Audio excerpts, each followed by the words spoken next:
The Fault in Our Stars by John Green. Chapter 13.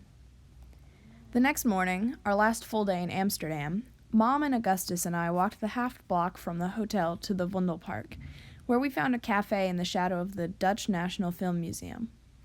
Over lattes, which the waiter explained to us the Dutch called wrong coffee because it had more milk than coffee, we sat in the lacy shade of a huge chestnut tree and recounted for Mom our encounter with the great Peter Van Houten. We made the story funny. You have a choice in this world, I believe, about how to tell sad stories. And we made the funny choice. Augustus, slumped in the cafe chair, pretended to be the tongue-tied, word-slurring Van Houten, who could not so much as pull himself out of his chair. I stood up to play me all full of bluster and machismo, shouting, "Get up, you fat, ugly old man!" "Did you call him ugly?" Augustus asked. "Just go with it," I told him. "I'm not ugly. You're the ugly one, nose tube girl." "You're a coward," I rumbled, and Augustus broke character to laugh. I sat down. We told Mom about the Anne Frank house, leaving out the kissing. "Did you go back to Ches Van Houten afterward?" Mom asked. Augustus didn't even give me time to blush. "Nah, we just hung out at a cafe. Hazel amused me with some Venn diagram humor." He glanced at me. God, he was sexy. "Sounds lovely," she said. "Listen, I'm gonna go for a walk. Give the two of you time to talk." She said at Gus, an edge in it. "Then maybe later we can go for a tour on a canal boat." Okay, I said. Mom left a €5 note under her saucer and then kissed me on the top of the head, whispering, "I love, love, love you," which was 2 more loves than usual. Gus motioned down to the shadows of the branches, intersecting and coming apart on the concrete. "Beautiful, huh?" "Yeah," I said. "Such a good metaphor," he mumbled. "Is it now?" I asked. "The negative image of things blown together and then blown apart," he said. Before us, hundreds of people passed, jogging and biking and rollerblading. Amsterdam was a city designed for movement and activity, a city that would rather not travel by car, and so, inevitably, I felt excluded from it. But God, was it beautiful. The creek carving a path around the huge tree, a heron standing still at the water's edge, searching for a breakfast amid the millions of elm petals floating in the water. But Augustus didn't notice.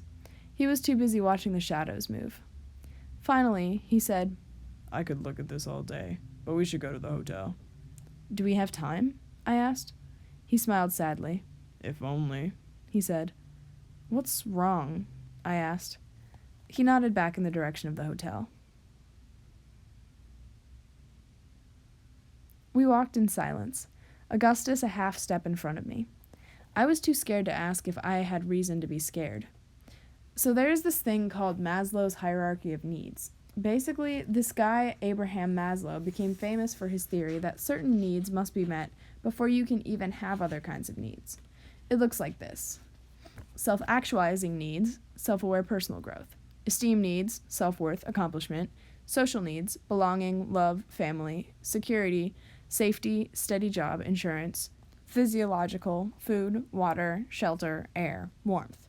Maslow's Hierarchy of Needs from the top. Once your needs for food and water are fulfilled, you move up to the next set of needs, security, and then the next, and the next. But the important thing is that, according to Maslow, until your physiological needs are satisfied, you can't even worry about security or social needs, let alone self-actualization, which is when you start to, make art and think about morality and quantum physics and stuff. According to Maslow, I was stuck on the second level of the pyramid, unable to feel secure in my health, and therefore unable to reach for love and respect and art and whatever else, which is, of course, utter horse crap. The urge to make art or contemplate philosophy does not go away when you are sick. Those urges just become transfigured by illness. Maslow's pyramid seemed to imply that I was less human than other people, and most people seemed to agree with him, but not Augustus. I always thought he could love me because he'd once been sick. Only now did it occur to me that maybe he still was.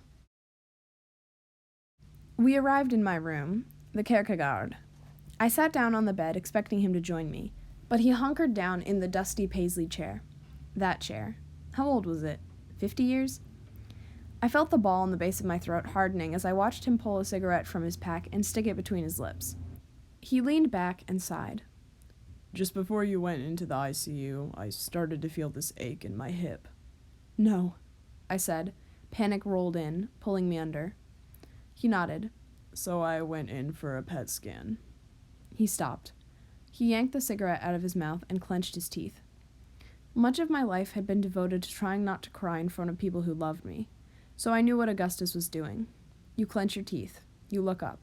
You tell yourself that if they see you cry, it will hurt them, and you will be nothing but a sadness in their lives, and you must not become a mere sadness, so you will not cry. And you say all of this to yourself while looking up at the ceiling. And then you swallow even though your throat does not want to close, and you look at the person who loves you and smile. He flashed his crooked smile, then said, I lit up like a Christmas tree, Hazel Grace. The lining of my chest, my left hip, my liver, everywhere. Everywhere. That word hung in the air a while. We both knew what it meant. I got up, dragging my body in the cart across carpet that was older than Augustus would ever be, and I knelt at the base of the chair and put my head in his lap and hugged him by the waist. He was stroking my hair. I'm so sorry, I said. I'm sorry I didn't tell you, he said, his voice calm. Your mom must know. The way she looked at me. My mom must have just told her or something. I should have told you. It was stupid. Selfish. I knew why he hadn't said anything, of course. The same reason I hadn't wanted him to see me in the ICU. I couldn't be mad at him for even a moment. And only now that I loved a grenade did I understand the foolishness of trying to save others from my own impending fragmentation. I couldn't unlove Augustus Waters, and I didn't want to. It's not fair, I said. It's just so unfair. The world, he said, is not a wish-granting factory. And then he broke down, just for one moment, his sob roaring impotent like a clap of thunder unaccompanied by lightning. The terrible ferocity that amateurs in the field of suffering might mistake for weakness. Then he pulled me to him, and, his face inches from mine, resolved, I'll fight it. I'll fight it for you. Don't you worry about me, Hazel Grace. I'm okay. I'll find a way to hang around and annoy you for a long time. I was crying, but even then he was strong, holding me tight so that I could see the sinewy muscles of his arms wrapped around me as he said, I'm sorry. You'll be okay. It'll be okay, I promise. And smiled his crooked smile. He kissed my forehead, and then I felt his powerful chest deflate just a little. I guess I had a hamartia after all. After a while, I pulled him over to the bed, and we lay there together as he told me they'd start palliative chemo. But he gave it up to go to Amsterdam, even though his parents were furious. They'd tried to stop him right up until that morning, when I heard him screaming that his body belonged to him. We could have rescheduled, I said. No, we couldn't have, he answered. Anyway, it wasn't working. I could tell it wasn't working, you know. I nodded. It's just bullcrap, the whole thing, I said. They'll try something else when I get home. They've always got another new idea. Yeah, I said, having been the experimental pincushion myself. I kind of conned you into believing you were falling in love with a healthy person, he said. I shrugged. I'd have done the same to you. No, you wouldn't have. But we can't all be as awesome as you. He kissed me, then grimaced. Does it hurt? I asked. No, just... He stared at the ceiling for a long time before saying, I like this world. I like drinking champagne. I like not smoking. I like the sound of Dutch people speaking Dutch. And now, I don't even get a battle. I don't get a fight. You get to battle cancer, I said. That is your battle, and you'll keep fighting, I told him. I hated it when people tried to build me up to prepare for battle, but I did it to him anyway. You'll live your best life today. This is your war now.